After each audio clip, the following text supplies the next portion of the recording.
B.rad podcast is brought to you by MoFo, male optimization formula with organs to boost testosterone.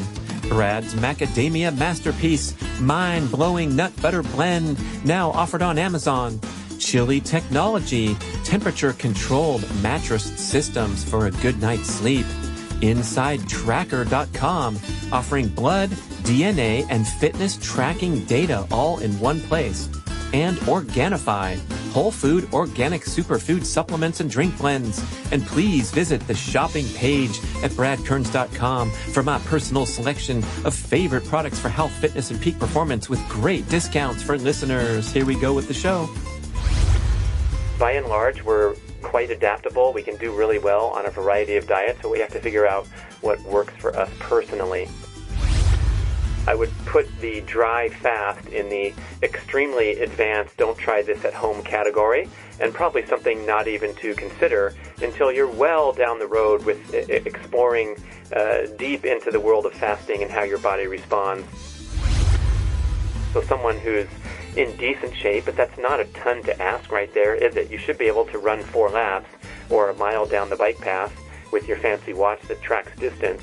You should be able to get through that in under 12 or 13 minutes, even if you're 50 years old.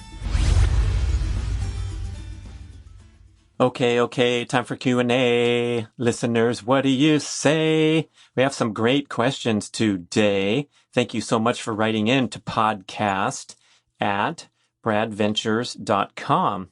Let's get to them. And this will be a big challenge for me to answer a bunch of them and not go off on 12-minute tangents to frame an entire show, which is what I did last time we got going on Q&A. Hopefully, all agree to wonderful benefit because the topics are really important. And my main goal here is to cover questions that are of broad interest rather than specific. My left knee hurts when I go upstairs. What do you think? I think you should go see a doctor. Okay, there's that one. Not a big interest to the broad audience. So, amazingly, the listeners are doing a great job, teeing up some really important and thoughtful questions that bring to light important issues for all of us to reflect. So that's my intro. And then we go to Raymond, who says, I just finished the book 2 Meals a Day. I loved it. It was so much more than a nutrition book. And question regarding the 12-hour window recommended for no digestive function, does that include not drinking water for those 12 hours? No, because the water would be the prime example of something that does not require digestive effort. And so it's everything but water. And the term to describe it, I believe, used in the book was any xenobiotic substance, anything that requires the digestive system to break down and metabolize. So that would include herbal tea that doesn't have calories. That would include caffeine. That would include a vitamin pill that doesn't have calories.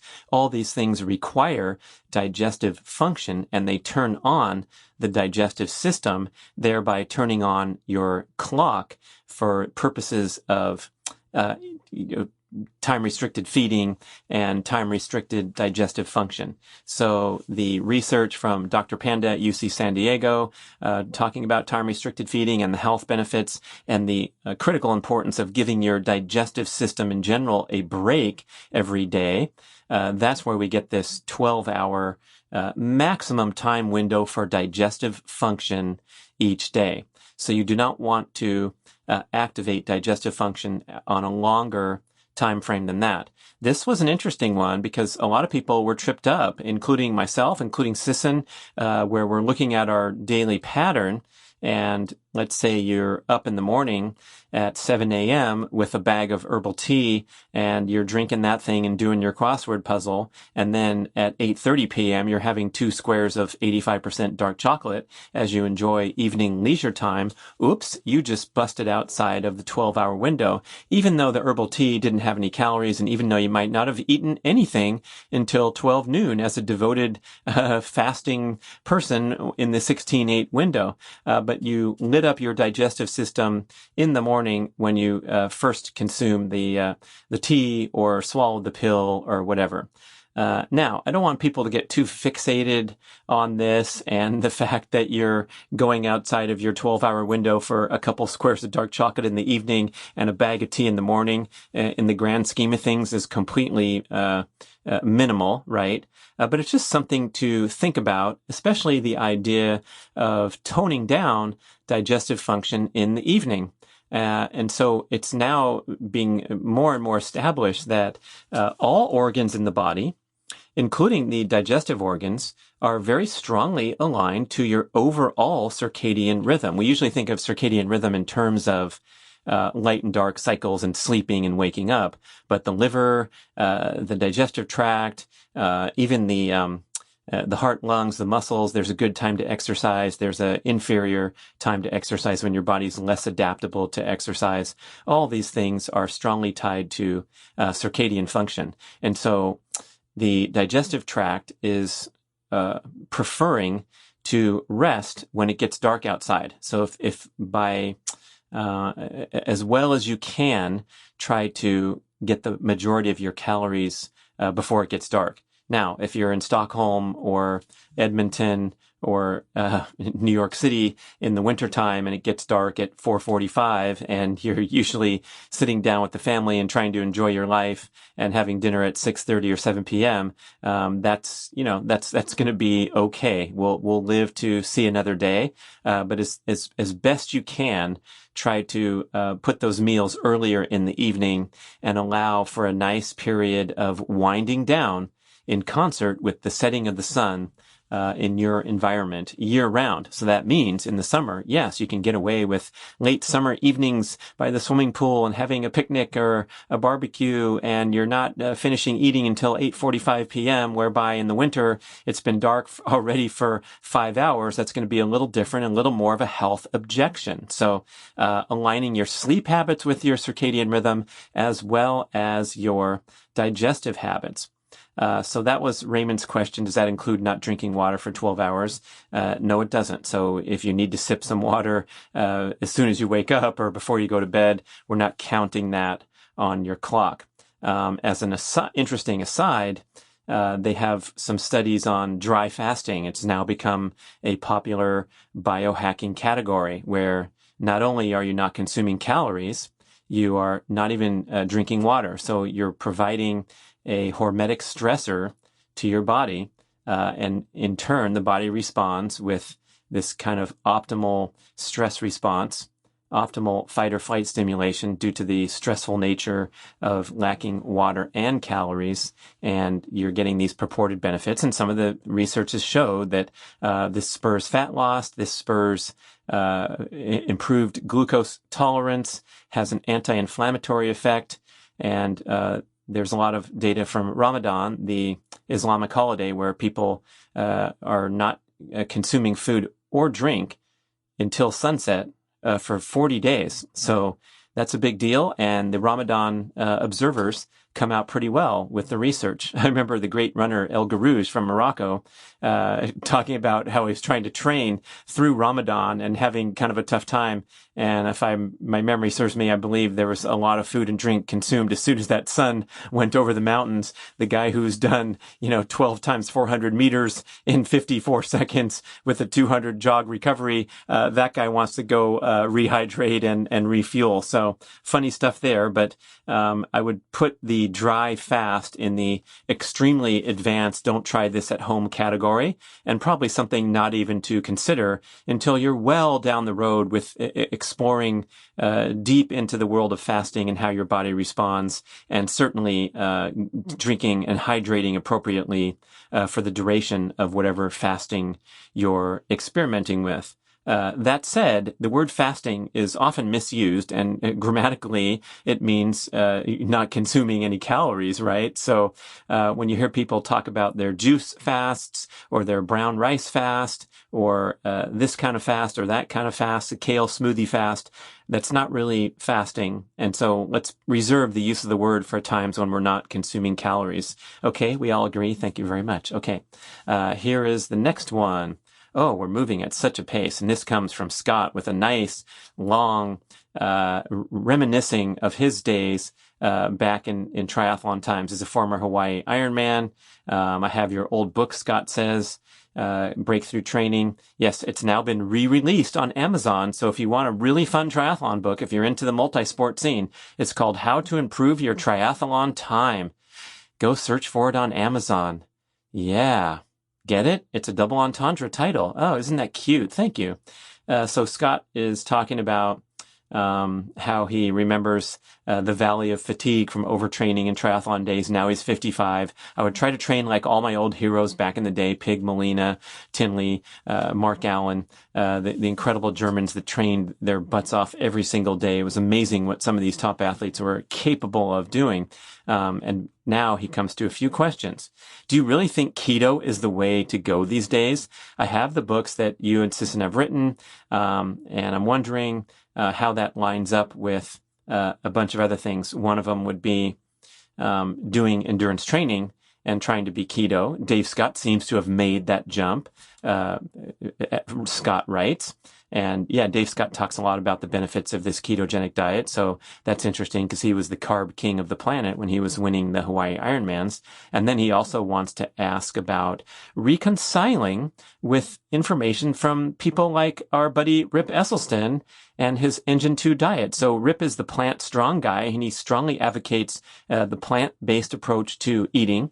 His father, Caldwell Esselstyn, Cleveland Clinic, lauded for reversing heart disease through dietary intervention. And so these guys are firmly in the plant-based camp, and they are not interested in the benefits of animal foods, and in fact recommend excluding them. So that's a pretty huge leap across the aisle to interact with people that are saying something that, could be considered diametrically opposed to, let's say, the recent popularity of the carnivore diet and the animal-based diet, where you're putting plants on the sidelines for an assortment of reasons. One of them being that the animal foods are the most nutrient-dense foods on the planet. Two, that many people have sensitivities to the natural toxins contained in all matter of plant foods, and by excluding those, they experience an improvement in nagging autoimmune and inflammatory conditions. So, this is where we're going to turn it over to you, the listener, to do some personal experimentation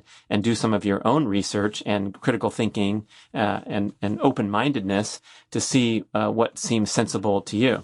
And a lot of the plant-based folks are in that camp due to the moral objections of the industrial food complex putting out this nasty processed meats and CAFO animals, concentrated animal feeding operation animals that are living in dirty conditions, not friendly to the planet. The carbon footprint is high, and the animal is not treated well, and all those things. So I think trying to find some common ground here, when we talk about an animal-based diet, we're talking about doing your absolute best to source the most nutritious and sustainably raised animals. So rather than getting the tuna, the kind of tuna that's caught in the big nets that also trap the poor dolphin, we're talking about pole-caught or line-caught tuna. We're talking about emphasizing the oily cold water fish that have the most omega-3 benefits and the least concerns with toxins like mercury. We're talking about staying away from the predator fish at the top of the food chain because they have high concentrations of toxins. And on down the line with our eggs, we're trying to source ideally pasture-raised eggs with the distinction of humanely raised, animal welfare certified, all these stamps of approval on the carton that indicate the animal was treated in a superior manner to the feedlot chicken, the conventional egg that has vastly lower levels of important nutrients like omega-3s due to their crappy diet and their lack of activity being cooped up in the facility rather than being allowed to roam free. And the true pasture-raised egg that you're going to get from the local hobbyist or farmer is running around in the open lands, getting exercise, getting fresh air, sunlight, and having their natural diet of bugs, insects, high omega-3 from eating grasses and things like that. And so you're having a far superior nutritional product to the mechanized foods. So I think we can all agree, whatever foods you choose, you're going to want to go for the best source. Same with the plant kingdom. You want to go to the local farmer's market, buy what's in season, straight from the farmer to you. What do they call it? Farm fork to table. And so we can make good choices within the parameters that we've set. But I will say this, not to get too controversial, but if you're choosing a plant-based diet, you are proceeding down a high-risk path. It's very difficult to dispute that because you happen to be excluding many of the most nutrient-dense foods on Earth. And so if you are excluding a giant swath of foods due to your moral objections or whatever perceived health benefits, boy, you got a challenge on your hands, especially if you're not genetically adapted to do things like convert the beta carotene that you get from your carrots and your other yellow and orange category foods. If you're not good at converting that into the fully formed vitamin A known as retinol that comes directly to you when you eat things like liver and other foods high in vitamin A, you could put yourself at high risk of nutritional deficiencies. And we also have to acknowledge that this is a departure from the ancestral diet that fueled human evolution for 2.5 million years, which was an animal-based diet. Of course, there was variation across the globe where humans populated and migrated and had different food sources. But by and large, we're quite adaptable. We can do really well on a variety of diets, but we have to figure out what works for us personally. So hopefully I answered how to reconcile between the plant-based message of people like Ripper and then the paleo or the ancestral diet that listeners maybe are more familiar with from my lineup of guests. But I did have a great show with Rip Esselstyn, so you can go listen to that and see how much common ground we have when we're talking about the number one prominent goal is to get rid of the junk food. And that's indisputable that we do not need these refined sugars, grains, and industrial seed oils in the diet. I don't think anyone is out there touting that this should be the centerpiece of your diet. Well, I mean, a lot of plant-based people end up consuming a lot of processed carbohydrates because of their dearth of choices to get their calories in every day. So I should qualify that. But in general, over-consuming these refined foods is where the real problem lies. And if you can ditch that stuff and move on from processed food diet, you're going to be looking really good. This is also a way to kind of reconcile some of the fabulous nutritional data and propaganda that's arguing that, oh my gosh, this plant-based diet is going to be a lifesaver for you and you're going to become an amazing athlete and make the NFL or the Olympics, like the documentary that was widely viewed called Game Changers. Peter Attia called it, I just listened to his show, quote, "It was absolutely horrible, disgusting example of propaganda." So if Peter Attia says that, who's a pretty measured guy, that's going to give me pause, and I'm going to go doing further research for myself. For example, watching Chris Kretzer on the Joe Rogan podcast talk for 3 hours, breaking down the inaccuracies and the propaganda presented in that show with a beautiful 3-hour presentation with 87 PowerPoint slides. So think what you want, but before we jump on whatever bandwagon, let's go and look a little deeper than the slick documentary that's going to try to convince you in untoward manner. Okay. How's that, everybody? And I think I covered Scott there, but regarding Dave Scott switching over to keto and trying to balance both endurance training goals with ketogenic diet, that can be a potential problem. Because if you're out there working hard and burning a lot of calories and then you're limiting your carbohydrate intake, you better make darn sure that everything is dialed in beautifully or you have the potential to struggle. One thing that's come across in the last several years of keto becoming more and more popular are the propensity for electrolyte imbalances when you eliminate a lot of those carbohydrate-containing foods in the name of restricting carbs for keto. You're also limiting your intake and limiting your retention of important minerals and electrolytes, especially sodium, potassium, magnesium.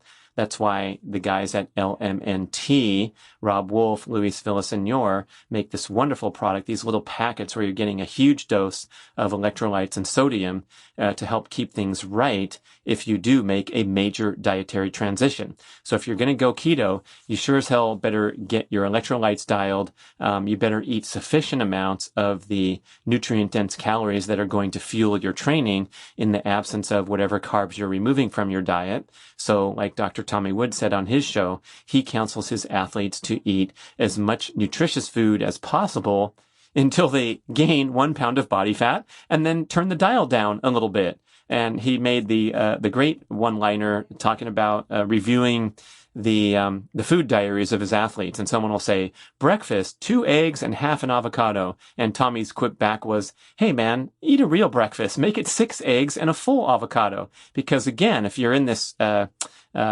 restrictive and narrowly focused ketogenic diet, the 6 eggs and the full avocado are probably going to serve you really well if you're going to go out there and put in tons of hours of training. So I guess my last note here is that there are a lot of athletes succeeding in this low carbohydrate, fat adapted endurance training pattern. Zach Bitter, probably one of the most prominent ones. Timothy Olson, who won Western States 100 mile twice, also in that low carb camp. The participants in the vaunted FASTER study, FASTER study, run by Dr. Jeff Volek at the University of Connecticut, was amazing conclusions came out of that study that showed that athletes who had become adapted to a high-fat, low-carbohydrate diet could perform really well and recover really well, including restock their glycogen overnight without eating an appreciable amount of carbohydrates. So we always associate carb loading, carb reloading with absolutely essential to recover from these crazy workouts. But now, if you become a fat-adapted athlete, you can do amazing things. And what is the advantage? There are several. One of them is you don't need onboard calories when you're trying to exercise or trying to perform for hours on end, when the digestive system is not in a good state to digest and assimilate calories. If you're doing an all-day hike or riding your bicycle 100 miles, if you can get by on fewer calories, that's going to be a performance advantage right there. And so when you get better and better and better at burning body fat and then making ketones to fuel brain function when your muscles are burning mostly fatty acids, that most of them are on storage, you don't have to ingest a lot of fat to ride 100 miles because you got plenty on your body, even if you're a skinny elite ultramarathon runner. So there's a lot of potential for endurance breakthroughs, especially at the elite level and also at the recreational level. But this is it's a pretty challenging path to go on. One potential concern I see is the propensity for overtraining and overly stressful training patterns by the majority of people immersed into the endurance lifestyle. So if you're going to do too much as a routine, beat yourself up here and there and, have these crashes and burns and highs and lows in training, which are so common, and you're not going to bother to refuel with sufficient amount of carbs because you're trying the ketogenic diet, that's going to be a recipe for breakdown, burnout, illness, injury, disaster. Same with the CrossFit athlete, where you're performing a very high glycolytic workout. That's a high glucose burning workout because of the intensity level and the duration, and then going home and not refueling with carbohydrates. You're going to have to get really good at a few different things. One of them is fat adaptation, making ketones, and the other one is balancing your training so that you don't show up at the gym in a fatigued, glycogen depleted state and bang out yet another epic CrossFit session and go home and yet again restrict carbohydrates and add to the overall stress score and the stress factors at play here. Because if you think about it, carb restriction and fasting are stressors to the body. You're not giving your cells the energy that they're used to. And then depleting cellular energy during a workout is another stressor to the body. In my case, I talk about this a lot, where I'm trying to do these high intensity, high glycolytic workouts and be in the older age group. So that's another stressor to the body, that I'm trying to act like a 20-year-old, a 30-year-old, whatever, and still have ambitious athletic goals, even in the 55 plus age category. And if you mix those all together and you overdo it, you overshoot your stress capabilities, that can be limiting your progress and even worse, putting you into a hole. So for that reason, I am in favor of monitoring your appetite carefully. And if you do have those occasions where, let's say you're trying to adhere to whatever dietary pattern, if it's keto, if it's carnivore, if it's vegan, plant-based, and you experience intense cravings for things like high protein foods, Chris Kresser cites this really important point that if you underconsume protein, which is difficult to do but possible if you're in some extreme diet, you're going to experience intense cravings for high protein foods, and you're going to feel like crap, and you're going to get emaciated and have, a bad looking face. Maybe your hair is going to fall out, weird stuff like that. So the body and the brain are really good at getting you what you need. And the same goes for carbohydrates. I think if you're sitting there at the end of the day, a long training session has been done, and you have your little steak and 2 pieces of broccoli, and you're really dreaming about a sweet potato, that's probably an indication that you want to do a strategic inclusion of additional carbohydrates. So I guess my vote is that in and around your high stress, challenging workouts is probably a good time to consider increased carbohydrate intake. And I would say afterward, not before. I've heard people talk about, get some carbs before you train hard, and that'll give you a performance boost. And I think that's kind of it doesn't make sense to me personally that you're going to need a pre-workout dose of carbohydrates. There's plenty sitting there in your muscles, unless you're starving or coming off a 48-hour fast. So I wouldn't worry about that. But afterward, I would take care of your appetite and your cravings for sure. All right. Good question by Scott. And then we go all the way down to Melbourne from Ewan. I enjoy your podcast very much down here. Isn't that cool? I love hearing from people all over the world, and the letters come in from Africa and Finland and Melbourne. Just, I can't get over it. It's so fun. Thank you so much for listening so far away. And also, if you're close to my base here on the West Coast, that's cool too. We're friendly with everybody. So Ewan's been listening for a long time to the Primal podcasts, Primal Endurance, Get Over Yourself, and now the B.rad podcast, incorporating many principles into his life. He's doing my favorite sprint workout of 6 times 80-meter sprints, and he feels like he's done a good job. But then, as he's cooling down, thinking that the workout's over, he has this urge to run a mile for time and see if he can do it at an impressive around 6-minute mile. For a 55-year-old, that's extremely impressive. Anything under 8 minutes, this is from the research from the Cooper Institute and Texas A&M. They did a huge study, and they drew this incredibly strong correlation between one's mile time at age 50 and one's longevity and health potential. So if you have an excellent mile time at age 50, you have a strong predictability to live till age 84 in good health and good vitality. And if you have a crappy time at age 50, you have a 6-fold increase or something crazy to disease risk factors and demise over the ensuing decades. And here are the time standards that are relevant. So at 50, you go out there, and we're talking about an all-out mile for time. We're not talking about jogging a mile and timing it for once, but this is like a real race where imagine the people in the lab coats with their clipboards watching you, and they want to see really what you got in there. So pushing yourself pretty hard. And look, if you're not a runner, you can probably correlate this to your activity of choice, whether it's cycling or swimming or rowing or some all-out performance test that takes you an appropriate length of time that can give you a great indication of your fitness, especially if you retest annually or every 5 years or whatever you want to do to see keeping tabs on your fitness, right? And so the Cooper Institute research said that females under 9 minutes and males under 8 minutes are in that outstanding category. And if you are female over 13 minutes or male over 12 minutes, and 12 or 13 minutes is equating with kind of a slow jog, a brisk walk would be about a 15-minute mile, so it's better than a brisk walk. So it's a little bit of jogging to make it around the track 4 times. Or let's say if you mixed jogging with fast-paced walking and back to jogging. So someone who's in decent shape, but that's not a ton to ask right there, is it? You should be able to run 4 laps or a mile down the bike path with your fancy watch that tracks distance. You should be able to get through that in under 12 or 13 minutes, even if you're 50 years old. Now, if you're zooming around in 8 minutes, 9 minutes, that's spectacular, and that shows that you've made a tremendous commitment to fitness that's going to benefit you for years to come. So Ewan is busting out a 6-minute mile after his sprint workout at 55 years old. Is the B.rad, is the extra mile impacting on the benefits of my sprint training? Would it be better to do on a different day or do it once in a while?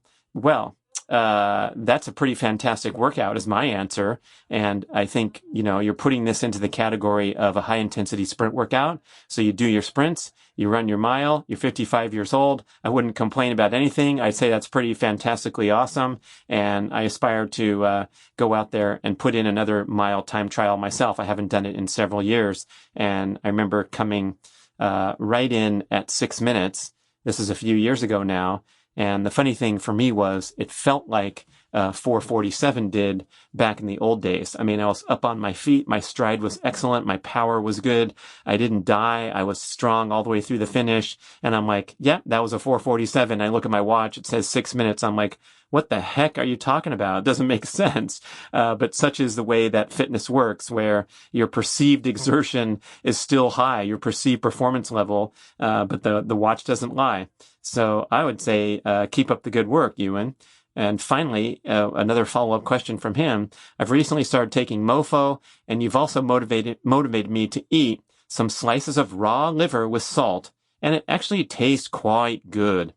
Well, isn't that nice? And yes, I like to take my liver in frozen raw form, heavily salted, because it's super palatable. You don't have that rubbery, unpleasant liver taste. And so I'll either slice those up and eat them raw, or I'll throw the chunks, pre-sliced chunks of raw liver into my smoothie. So I got my liver game going. That's a good solution for me because I was never too good at cooking it, and I didn't really enjoy the taste. And if you overcook it, like everyone's familiar liver and onions meals from back in the day, that's okay.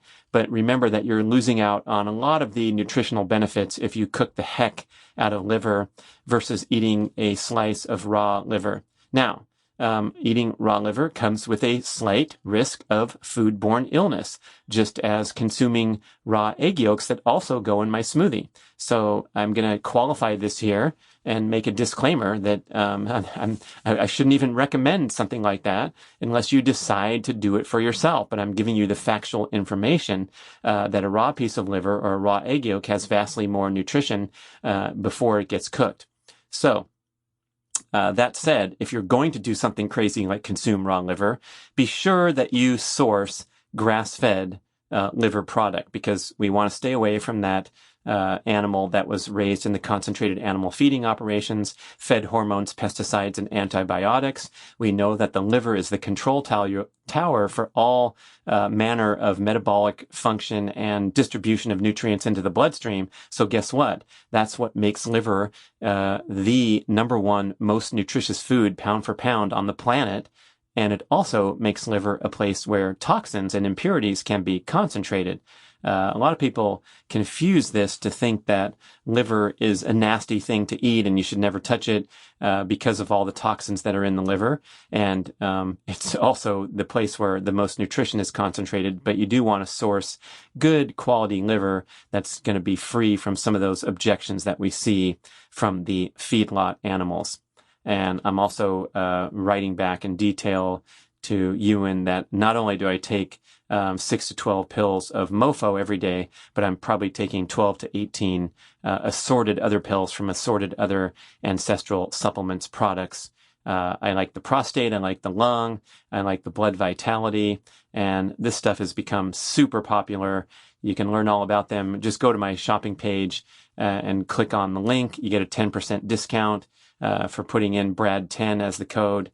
And if you're not up on your organ meat consumption game, this is a great way to cover that base, that very, very important dietary base of getting organ meats and nose to tail consumption back into your diet. We've disgracefully ignored that in modern eating habits. Ancestral cuisine, on the other hand, features a lot of organ meat consumption. And so it's time to reclaim that instead of just focusing on the muscle meats, the small segments of the animals that we emphasize. And so getting liver into your diet one way or the other, as we described, or cooking it, searing it lightly on each side and consuming it in that form, or getting it into your smoothie, consuming it raw. And if that all fails, just pound a bunch of supplements.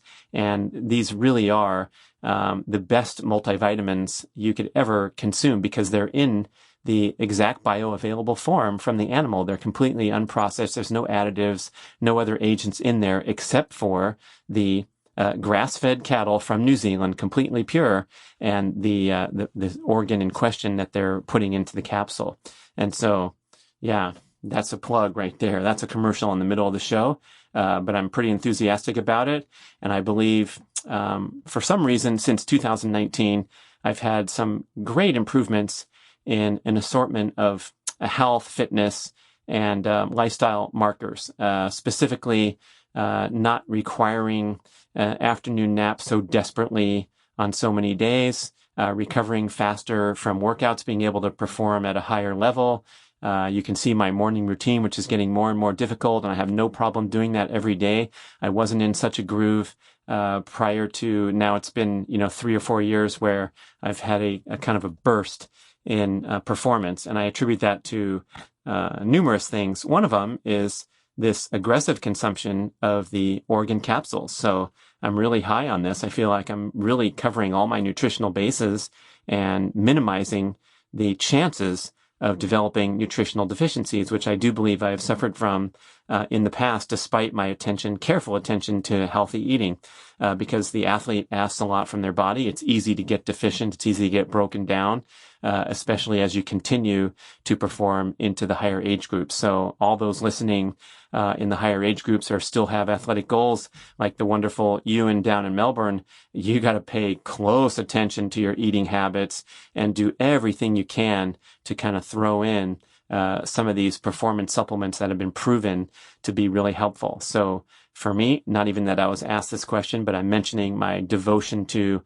animal organ supplements, especially the MOFO formulation that I co-promote with Ancestral Supplements that contains testicles, prostate, heart, liver, and bone marrow specifically to improve male hormone function, male hormone optimization.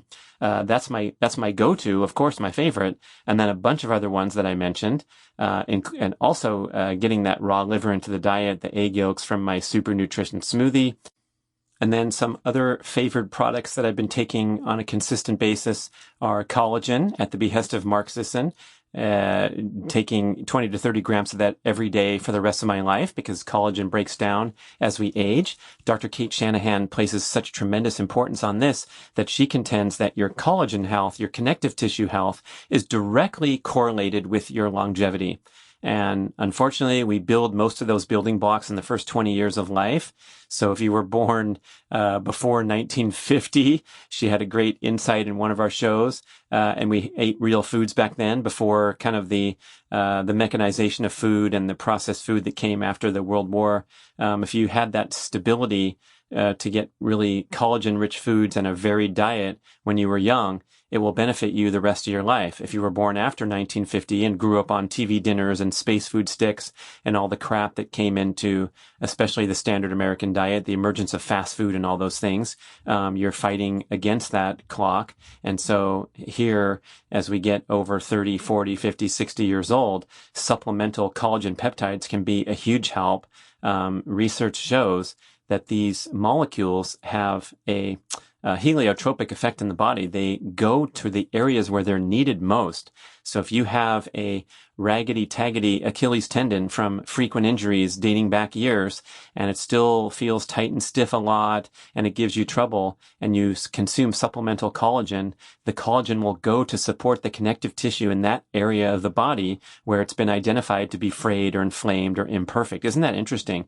So collagen's a big one for me, and creatine, probably the most researched performance supplement of them all of them validating that not only only does it have the performance benefits that you hear about of helping you add muscle mass and get stronger, it also has neuroprotective benefits. So it actually benefits and protects the brain from stress and inflammation. Those are just a couple, and we'll be talking more about that in the future, especially if you have questions about it. But I think this is a great place to wrap up some really cool questions and get out a lot of good information about how to fight the battle and do it well. So thank you so much. And hey, spread the word about the show. I love tapping into new listeners, welcoming new people. We're looking at the download rates and seeing a nice steady increase. So I appreciate your help spreading the word.